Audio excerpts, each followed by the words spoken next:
what you wanted. I wish that I could change what you wanted. I wish that I could change what you wanted. I wish that I could change what you wanted. I wish that I could change what you wanted. I wish that I could change what you wanted. I wish that I could change what you wanted. I wish that I could change what you wanted. Why we always looking for more? Why we always looking for more?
Been trying to change what I've been trying to say. Words don't come straight from my head to my mouth. It's such a shame that it fell out of place. Was never me that was bringing you down. Why we always looking for more? Why we always looking for more?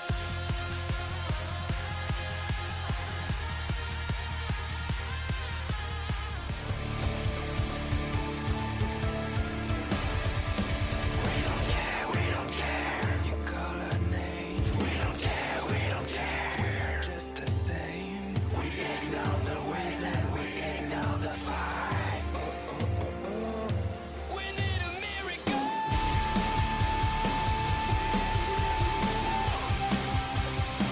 We need a miracle. We need a miracle. We don't care when you call our name. We don't care, we are just the same. We ignore the ways and we ignore the fight. We need a miracle. We need a miracle.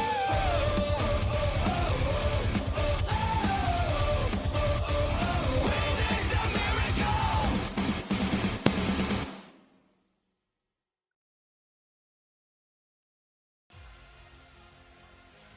Good afternoon, everybody, and welcome here to the 33rd race of the 5th season of the NNSCRA Duracell Cup Series.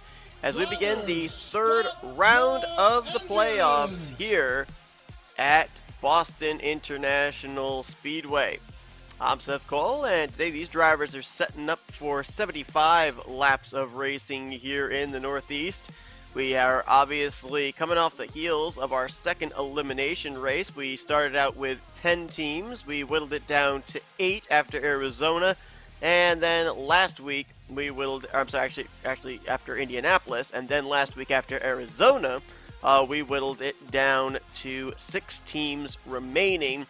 Those teams are as follows: the 8 team out of Haas Racing, the 09 team out of S3 Motorsports, the 47 team out of Lake Effect Autosport, the 95 team out of Smart Motorsports, and both entries out of Auto Junction Racing, the 77 and the 78, still remain in this hunt. So they, right now, mathematically, have a 1/3 chance of taking home this championship, which would be for the first time in that team's career.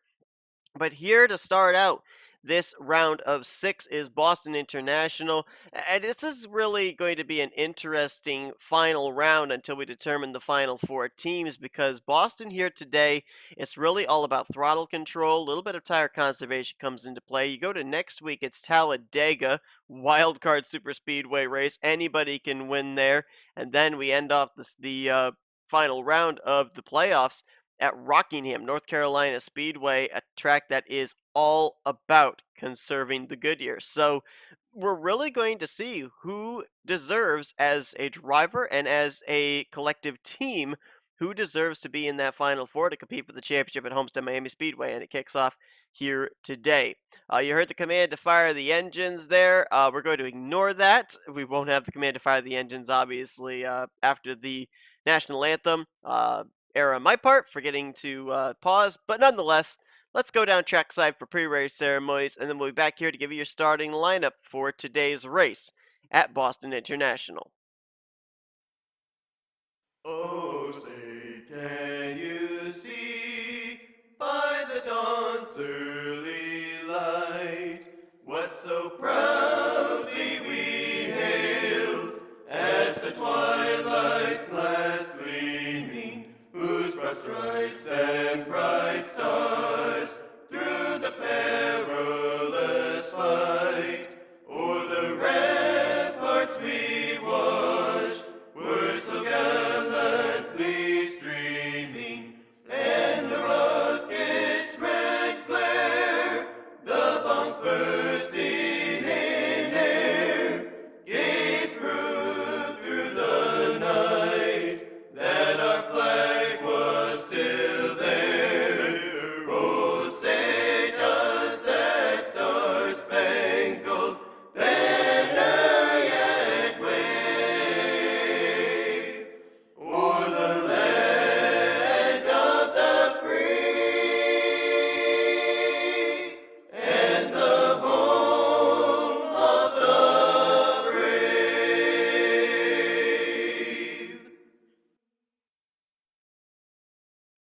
Already got the command to fire the engines, so the field will roll off behind the Splash and Go Race Graphics Designs pace car. And let's give you your starting lineup for today's event. It's going to be Andrew Gonzalez capturing the pole position. He'll be an all-Mustang front row as Adam Garcia will join him on the outside. Riley Henry and Jackie Halleck, they're going to make up row 2. Kat Batson and Ryan Acosta, row 3. Row 4, Caleb Faulkner, James Shelley, Michael Norman, and Allison Rodrigo going to complete the top 10. Alexander Rowe and Will Goss in row 6. Row 7, Mike Tellier and Jacob Thibodeau. Row 8, Cole Deaver, Pierce Crone, Robert Crown Jr., and Benjamin Miles in row 9. Top 20 complete by Mitchell Collins and Alex Tanker. Row 11, Andrew Davis, and Jordan Lopez. Row 12, Zachary Taylor, Reggie Fogelman, Matthew Rodriguez, Daniel Voiles in row 13. Carson Grob, Harrison Ponder, and Colin Cropley bring up the rest of the field. The round of 6 is underway here in the Duracell Cup Series at Boston.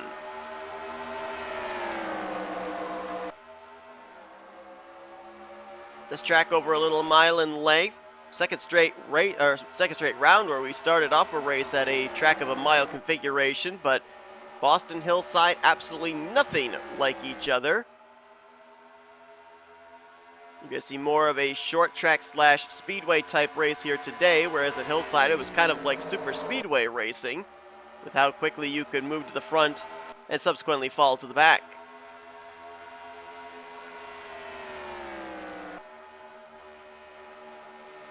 Andrew Gonzalez led the first lap. He's got to come around and lead lap 2 as we get ourselves single filed out, at least amongst the top 6. Mike Tellier and Adam Garcia. They're going to mix it up for 7th place. Cole Deaver just behind on the bottom. Jackie Halleck up top in the 12.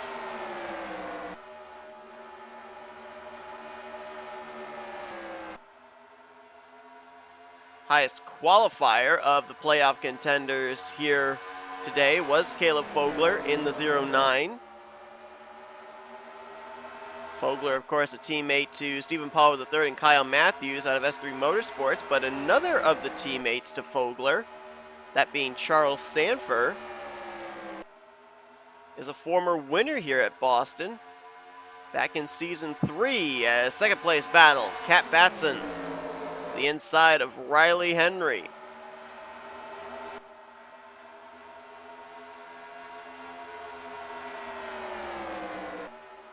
Just double checking here, I believe, yeah, we have none of our previous winners here at Boston in the field. However, all 4 previous winners are in the Duracell Cup Series at this current point in time. Diego Yepes took the inaugural victory back in Season 1. Ryan Butcher the following season, Season 2. Mentioned Charles Sanford in Season 3, and Ryan Brommer, the defending winner of this race, but none of them in the field here today, as Fogler will take second place from Cat Batson, or try to anyway. Ooh, Cat slips way up the track there, completely missed the entry of turn 1. Fogler will make his way on by, and here comes Michael Norman, the only driver out of that one team for M&M that hasn't gone to victory lane yet this year. Cody Lamas and Trent Dunham did it in back-to-back races just about a month ago at Road America in Indianapolis. And right behind them is Alexander Rowe in the 78. Oh, 3 wide. We'll get to Rowe in a minute, as Jackie Halleck forced it down to the inside of Cole Deaver and Cat Batson. Looks like they're all going to make it through safely. That was a bit of a heart stopper. But Alexander Rowe, keep an eye on him today, because I think we had a scenario like this, was it last week? Yeah, last week I think it was, at Arizona Speedway, where Charles Belding came into the race without a victory at Arizona Speedway, but his 2 teammates in that car, Carson Gum and Matthew Rodriguez, had victories. Well, Alexander Rowe's 2 teammates in that 78 car, Diego Yepes, Ryan Butcher, both former winners here, so you can bet a lot of advice was given as to how to make your way around here and maybe pick up a checkered flag. Rowe looking for the second win of his career. He, of course, was a winner in the 24 car back in Season 3 of Duracell competition when he drove as a rookie for Northeast Motorsports. He'll have Adam Garcia to his inside, though, and the 2 will go back up to second place.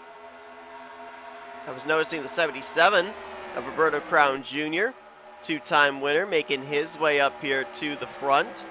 Last time by scored in 9th. We didn't show you the point standings coming into this race because we really didn't need to. Aside from the 8 car, with Pierce Krone's victory last week,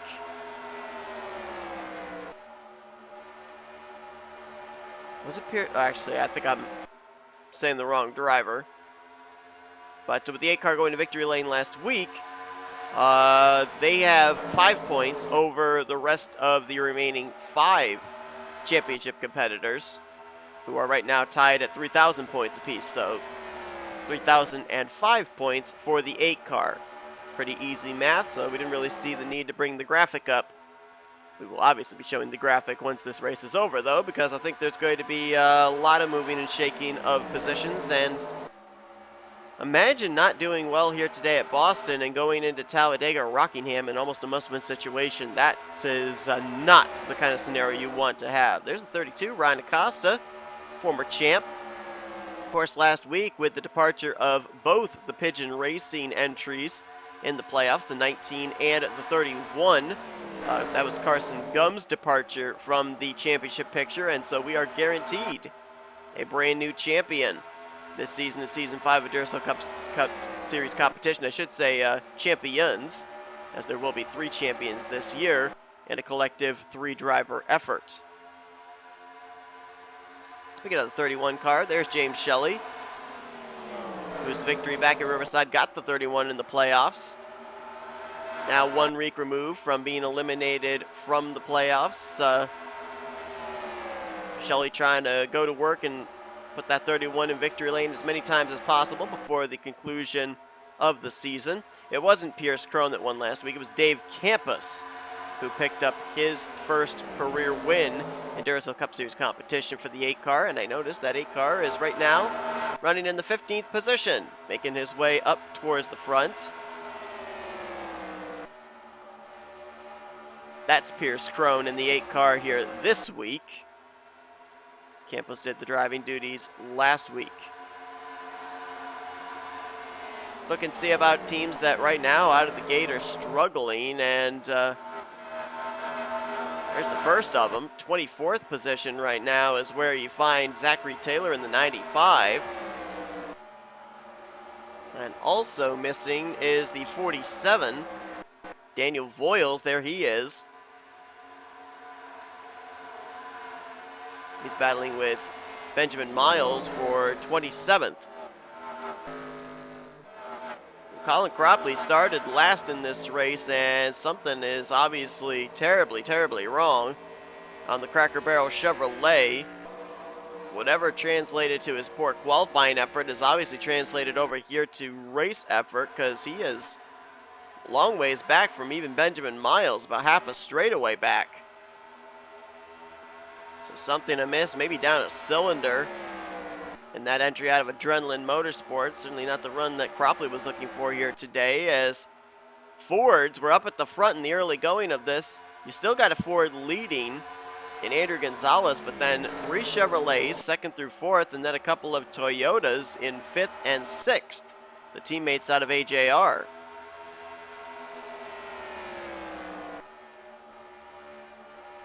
Battle closest to the front looks like it's going to be for 3rd place.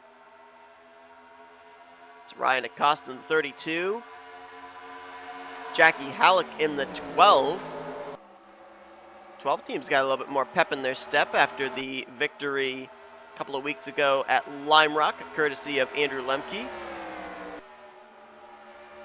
Ryan Acosta, former winner this season when he won at Bristol.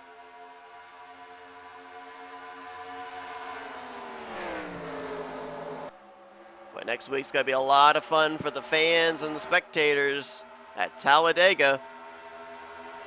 The primary drivers will be stepping in. They opened up the season at Daytona. As a matter of fact, the primary drivers are the only drivers this season that get to race at a super speedway. We ran Daytona at the start of the year, and Talladega next week is going to be the only other restrictor plate track on the schedule. I mean, if you want to count the Hillside race as a super speedway, I guess you can. In terms of racing style, it's like a super speedway, but in terms of length of the racetrack and everything, it's not really a super speedway. Just because a track has super speedway style racing doesn't make it a super speedway. Michael Norman's going backwards. He got passed by Jackie Halleck, now Ryan Acosta, and now Alexander Rowe. That'll slide him back to the 5th position as Rowe took a peek to the inside of Ryan Acosta, nothing doing. Here's the car that went to victory lane here back in Season 3 with Charles Sanford. Cole Deaver doing the driving duties today in the S3 Motorsports entry. And then right behind them, about the 21, Allison Rodrigo. You know, this team, the 21 team, I keep mentioning it, but it bears saying because it's significant enough for you to take notice just how good their finishes have been in the last few weeks.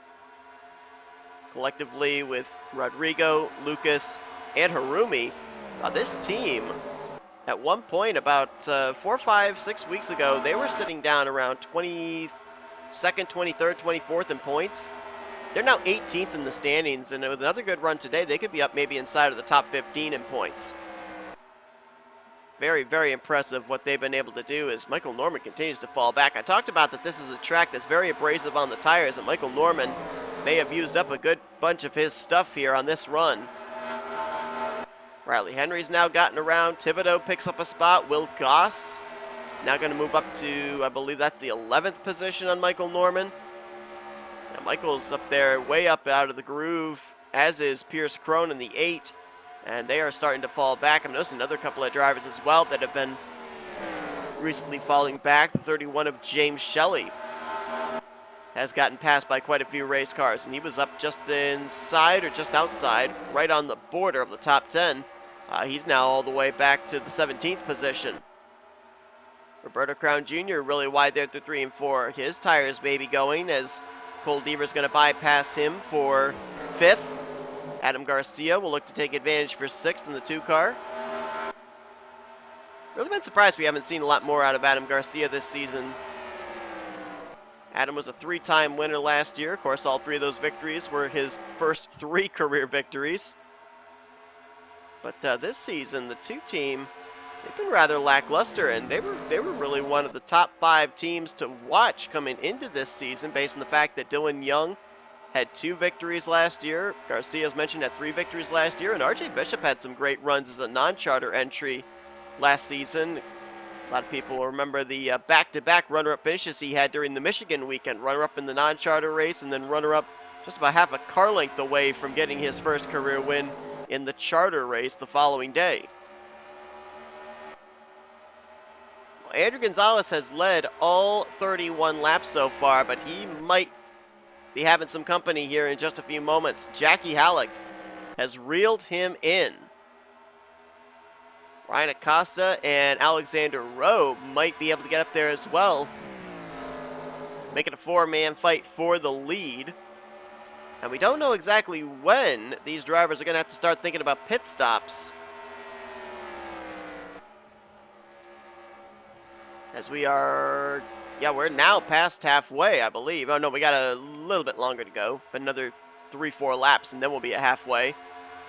So we're getting there. If these drivers want to split this race right in half, and forget what I said because the caution's out. Just saw the caution lights on, so we are going to have the yellow flag come out and more than likely take away any possibility of green flag pit stops here today. Not sure how Jackie Halleck would have felt about that caution, as we had ourselves a pretty long, very long spin on the front straightaway. Started from turn 4, and it was a couple hundred feet past the start-finish line. It's Reggie Fogelman and Daniel Voiles. Fogelman, former winner this season. Daniel Voiles, playoff contender. At a Lake Effect Autosport, the whole left front ripped off of that Jelly Belly Ford Mustang. This caution is going to be a big break there for the 0-1 of Colin Cropley, as he'll be able to catch back up, and he remained on the lead lap, but I don't know if it was just those 2 cars, the 44 and the 47, or if others were involved. We'll obviously know when we go back and look at the replay there. Voiles, looks like his day may be done. He's not even adhering pit road speed coming down to his pit stall. They might actually just be looking to see what they can do and then maybe push that car back behind the fence. Reggie Fogelman's coming down right now. We'll update on whether his day is done or not. Saw a lot of smoke trailing from underneath that Dodge. And we're going to follow the pit stops here. Andrew Gonzalez with that number 1 pit stall. We'll see if anybody's going to be able to come out in close proximity to him or maybe be able to beat him off of pit road. Jackie Halleck, I would assume, would be the closest one, as he was right on the back bumper there when the caution came out. But that number 1 pit stall pays dividends. Gonzalez, Halleck, Acosta, Rowe, and then either Deaver or Gonzalez, not sure which, got 5th place. Looks like they're giving it to Deaver. We'll go back and take a look at a replay of what brought out the first caution of the day here at Boston International.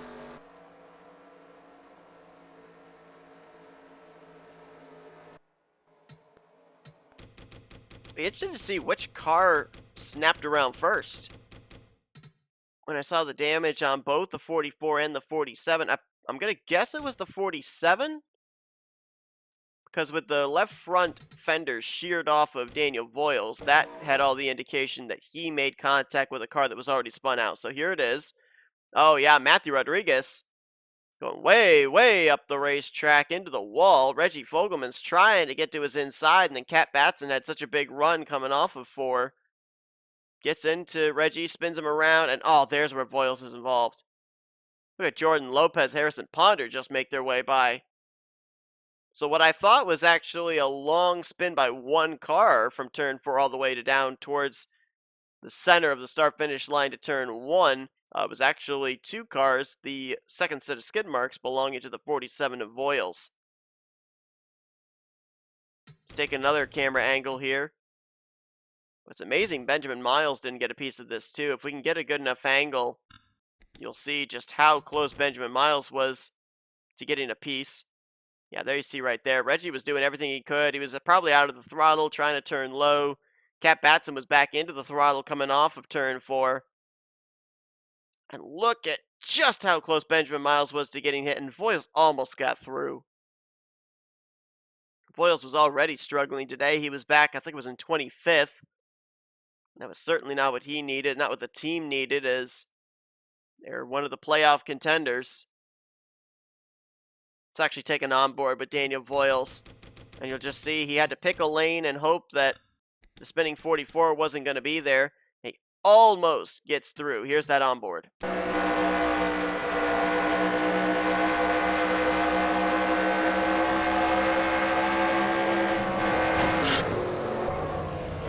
heard him lift. Knew he was in trouble. Well, that's a tough break there for Daniel Voiles, whose day is indeed over. As is Reggie Fogelman's. Both of those cars now back in the garage area. So it is going to be a tall task for the rest of the 47 team. They're going to lose out on a lot of points here today as we're back underway. They're going to lose out on a lot of points and have to try and gain them back at two very difficult racetracks, Talladega next week and the following week at Rockingham. So already one of our championship 6 out of the hunt.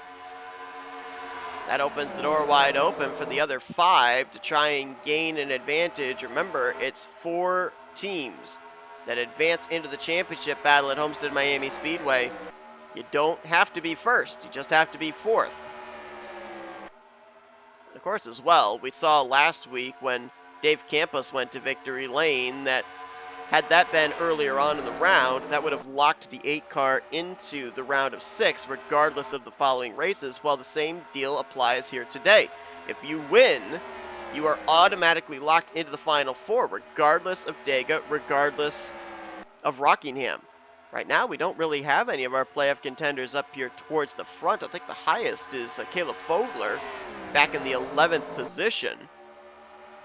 Roberto Crown Jr. is back in 14th. Pierce Crone's back in 20th.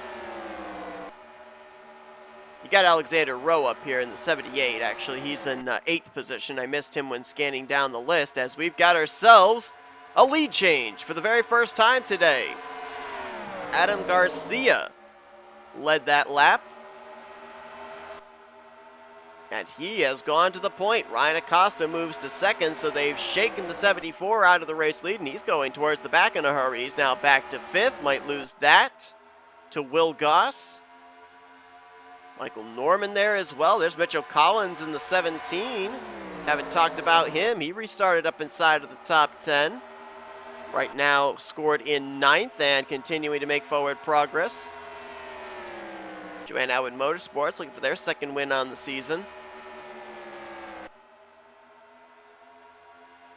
The other of the championship 6, Zachary Taylor's back in 22nd. I don't believe I mentioned where he was running. So there's a couple of teams right now that we'll have to be looking at heading into Talladega if things stay the way they are that could be in a spot of trouble. Pierce Crone, Caleb Vogler now back to 16th. Zachary Taylor, and obviously with Daniel Voiles out of the race, those are some teams that are going to be chewing their nails a little bit, I think, if they end up not getting the points they were looking for here today. Jackie Halleck for 2nd place on Ryan Acosta. Looking through the list here about who's been the biggest mover. And in terms of looking at that, what I'm basically looking at is who has been able to preserve their tires the best for the long run, because we had ourselves a good 35-36 lap run there before that caution came out. The driver I'm eyeing right now is that 17 of Mitchell Collins. Why? Well, he started this race back in the 19th position. It's taken him 47 laps, but he is now up to 7th place. Of the drivers up inside of the top 10 right now, he is the one that has started the furthest back when the green flag dropped. It's a very impressive run so far, and I think he might be looking for more, Wood Mitchell. Ryan Acosta showed the nose to the inside Jackie Halleck for second. Nothing doing. How about Will Goss there? Good run for the TCW. Toyota Camry. Trying to pick up the second win on the season for that team. Cole Baker, of course, was the first. Single filed out, now back to 7th place Riley Henry, and it's going to be James Shelley and Andrew Gonzalez mixing it up for 8th. I don't know if it was just a case that Andrew Gonzalez got kicked up there to the higher groove where he hasn't run all day, or if they made an adjustment on that 74 on that last pit stop, but whatever it is, it's like all of a sudden he's opened up a parachute because he is going nowhere fast. Actually, yeah, he is going somewhere fast. He's going outside of the top 10 now. As Alex Tanker is going to pick up that spot. So that puts both of the Joanna Atwood Motorsports Ford Mustangs up inside the top 10 with Collins in 6th and Tanker just now in 10th. And here comes Collins. Telling you, that 17 car might be the best on the long run. Couldn't get to the inside completely of Michael Norman, though, for 5th. And Michael able to hold the 17 off. Got a nice run on Will Goss, so maybe a battle for 4th place here going through 1 and 2. No, Michael will stay in line. Will slips up just a little bit there. Looked like he got to the throttle through the center of the corner, which is very difficult to do here at Boston. But it has been all blue ovals here today at this mile racetrack. Andrew Gonzalez led the first 41 laps, and Adam Garcia just led his 11th. We've only had 2 leaders so far today, and only 1 lead change, which took place about 10 laps ago. Ryan Acosta gonna get the second spot from Jackie Halleck. Michael Norman shows the nose to the inside of Will Goss. That's for 4th. With Jackie way up the track, I almost thought Will, if he got enough of a run, might force it 3 wide up the middle, but instead going to ride behind the 12 car. Ooh, way, way, way up the track went Will Goss. No grip found there. That's Michael Norman. Got Will for 4th, and now looks for 3rd on Halleck. Looks like he'll get the spot here off of turn 2, as Jackie really had to lift. Car appeared to get tight off of 2. Collins going to slot up into 4th place now. And a great run there for the 99 of Riley Henry. He's in 6th, but looking for 5th. Mitchell Collins now got the run on Michael Norman, and he's going to complete the pass for 3rd. Good representation of manufacturers up here inside of the top 10. You got Chevrolets right now in 2nd, 3rd, and 5th. You've got Fords in the lead, 4th and 6th, and you've got Toyotas right now in 7th and 8th. And Roberto Crown Jr. is the highest of the playoff contenders that lead Toyota. He was back around 14th, 15th, and he has since picked up about 6 or 7 spots. So looks like that 77 car good on the long run. I mean, are we surprised, though, that Roberto Crown Jr. is coming out of the gate here with a good performance in the opener of this round of the playoffs? I mean, first off, Roberto Crown Jr., one of the main reasons, well, let's be honest, he is the main reason that the 77 car is even in the playoffs, as Ryan Acosta took the race lead. First time Chevrolet was out in front today. Let's make a note of that. Garcia's going to cross him over and take the spot back, looks like, going down the back straightaway. But back to the Roberto Crown Jr., his 2 victories was what locked them into the playoffs. But collectively, that 77 car has been the best performing, most consistent car during the playoffs as a whole. Close second is that 09 of S3 Motorsports. And if Roberto Crown Jr. wins today, then the 77 team with Roberto Crown Jr., JT Bryant, and Patrick Smith, they are going on to the Final Four. Garcia getting the lead back. Acosta and Collins, they're mixing it up for second. But as they do that, Riley Henry has entered into the mix. Tried to drive it in there to the inside of Mitchell Collins. Collins throws the block. Henry had to bail out. Now he'll get a run to the inside of his fellow Mustang for third place.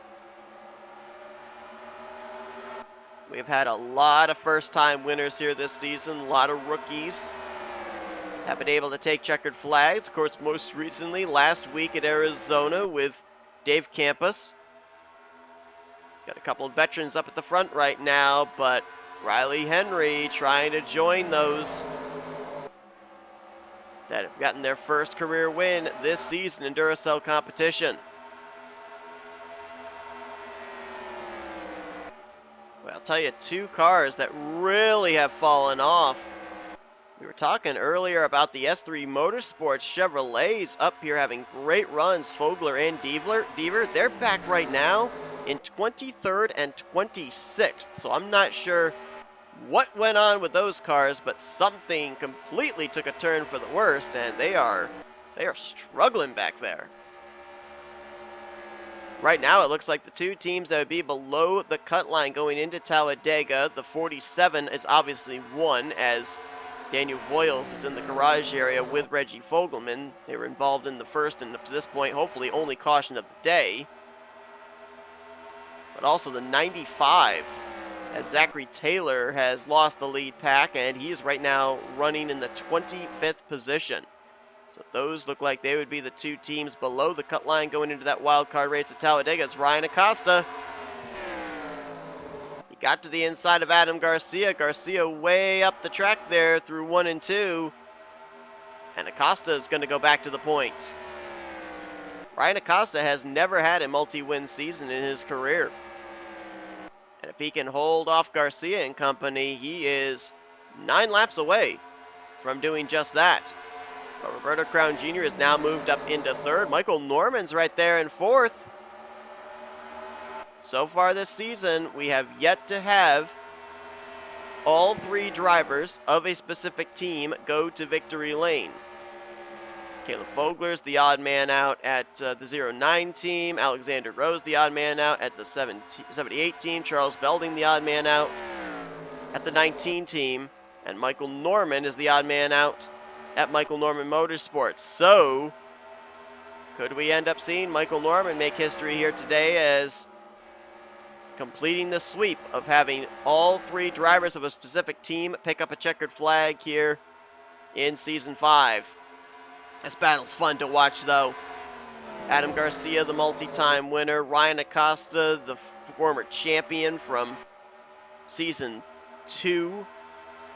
And we might be going 3 wide here as Riley Henry got a run on Michael Norman. Norman, in turn, got a run on Acosta, but instead it'll be third place battle between the 99 and the 1. Nice recovery back there for Pierce Crone, I just noticed. He's up to the 11th spot, just got around Alexander Rowe a lap ago. Correction, 10th place is where he crossed the line last time. So good recovery for him as that 8 team, they're looking pretty sporty to maybe be in the Final 4. Michael's now faded out of the picture for the victory. Looks like he's back to 6th. 2-car breakaway by about 3.5 car lengths. Garcia and Acosta over Riley Henry. Now James Shelley has moved into the 4th position, but time is running out. Laps are ticking away. It's next time by, 4 laps to go. Can Adam Garcia hold off Ryan Acosta? Garcia looking for his first win on the season. Acosta his second. They're going to go side by side here through 1 and 2. That's going to bring Riley Henry, James Shelley, and Jackie Halleck back into the picture. Acosta's got to make the pass quickly here. Garcia's going to battle back on the top. Way up the track there in 3 and 4. It's going to cost him. He is going to maybe stay in front of the 99. He's got a good run here into turn 1, but he couldn't do anything with it. So Garcia's going to hang on to second spot for the moment. He checked up the 99. Now it's going to be Shelley to the inside of Riley Henry. So Garcia's got Acosta to himself. One more opportunity here as they'll come around to 2 to go. Oh, Jackie Halleck way up the track there. That's going to cost him. Garcia taking a look here in 1 and 2. Gonna get alongside of him down the back straightaway. Can Acosta run low enough to pinch the 2-car down? They're coming to the white flag. Ryan hanging tough. He's in the groove still. 2 of them gonna be dead even coming to the start-finish line. White flag in the air. 1 lap to go here at Boston. Can Adam Garcia complete the pass on Ryan Acosta? Ryan way up the track there. He got back to the throttle. He's not alongside though. Riley Henry looks to the inside of the 32. That's going to ice it. Adam Garcia makes the pass at the right time. And Adam Garcia is going back to victory lane, but for the first time in Season 5, he's going to win here at Boston. The 2-car finally goes to victory lane. And it's last year's 3-time winner, Adam Garcia, that gets it done here today at Boston International. 28 laps led by Adam Garcia, one of only 3 leaders in this one. Started from the outside of the front row, faded back almost outside the top 10, made his way back up to the front, and was a player the entirety of the second half of this race, swapping the lead back and forth there with Ryan Acosta in the closing stages. Great battle here at the end. And Adam Garcia will be heading to victory lane. Let's see if we can take a look at the point, or not the point standings. We'll look at the point standings in just a moment. Let's look at the finishing results as they are now complete. Had a couple of stragglers that had to cross the start-finish line. Garcia with the victory. Ryan Acosta will bring it home in second. Third place for Riley Henry, James Shelley in fourth, and Jackie Halleck there in fifth. We're talking about the Fords dominating, but 2 of them up inside the top 5. Chevrolet's got 4 of them up inside of the top 6 with the addition of Michael Norman. Roberto Crown Jr., highest finishing of the playoff contenders in 7th. Mitchell Collins brought it home 8th. Will Goss in 9th. Pierce Crone will bring it home in 10th place. So the 77 and the 8, they're going to look pretty good going into Talladega as far as potentially the gap they'll have over that cut line. Maybe even that 78 car there too. Alexander Rowe, decent outing there in 12th, just behind Alex Tanker. Andrew Davis, 13th. How about Colin Cropley? Remember I mentioned that caution coming out that gave him the opportunity to come down pit road. Maybe they could fix something that might have been amiss on that machine. He was running dead last on the first half of this race. It looked like he was off the pace. He brought it back for 14th. Great run for him. Benjamin Miles was also towards the rear of the field in the early going to this race, and he brings the 15 home in 15th place. Andrew Gonzalez led the most laps here today, 41 in total, but he finished all the way back in 17th. And a couple of guys that were up towards the front that really faded back and never made their way back up there. I mentioned about the S3 Motorsports cars, the 09 22nd and the 03 and 27th. Alison Rodrigo was up there for a time. He fell back to 23rd. And the team right now, that a couple of teams that are really going to be in a spot of bother, I think, going into next week. The 95 team with Zachary Taylor bringing it home in 24th, and obviously the 47 team with Daniel Voiles, one of only 2 cars out of the race. Reggie Fogelman being the other, as they were involved in an incident from turn 4 over to the latter half of the front straightaway that brought out our first and only caution of the day. So right now, it would appear that the cut line driver would be the 09 of Caleb Fogler. Just a couple points behind him will be the 95 of Zachary Taylor, and just a couple points back from them is going to be the 47 of Daniel Voiles. That's going to be a very interesting battle between those 3 heading into next week at Talladega. There will be, I think, a little bit of breathing space for the 8, the 77, and the 78 with their good performances here today. So we'll take a look here now and see if indeed that is what I believe is the case, as here are your updated playoff point standings. And you can see just how close it is there around that cut line with the 95 and the 47 behind the 09. So next week, will we see any one of these 6 playoff teams go to victory lane at Talladega, solidify their championship slot at Homestead Miami, regardless of what happens the following week at North Carolina Speedway, or will we be leaving it up to points when we get to the penultimate race on the season. But a great one here today at Boston. Almost green flagged the entirety of the way. Had that one caution, but some great passing there for the lead late. Good battle between Adam Garcia and Ryan Acosta, with Garcia picking up his first checkered flag of his career. If I'm not mistaken, I believe that is also Ford's first victory here at Boston, as Dodge, Chevrolet, and I believe Toyota. I'd have to double check on that with Ryan Butcher's victory, but I believe he was in a Toyota when he won here back in Season 2. All three of those manufacturers had wins here. Ford was the odd man out, and Garcia closes the book on that deal here today. Hope you guys enjoyed today's race from Boston International, though. If you did, be sure to give us a like, subscribe as part of the crew today. We showed your full Finji results. These are your updated playoff points heading into next week as we head to the high banks of the 2.66 mile superspeedway known as Talladega. Wildcard race here right in the middle of the last round of the playoffs for the Duracell Cup Series. Hope you guys will tune in for that. Once again, thanks for tuning in today's race here from Boston. Congratulations to Adam Garcia on the victory. I've been Seth Cole, and you've been watching another broadcast courtesy of the NNSCRA Offline Racing at its best.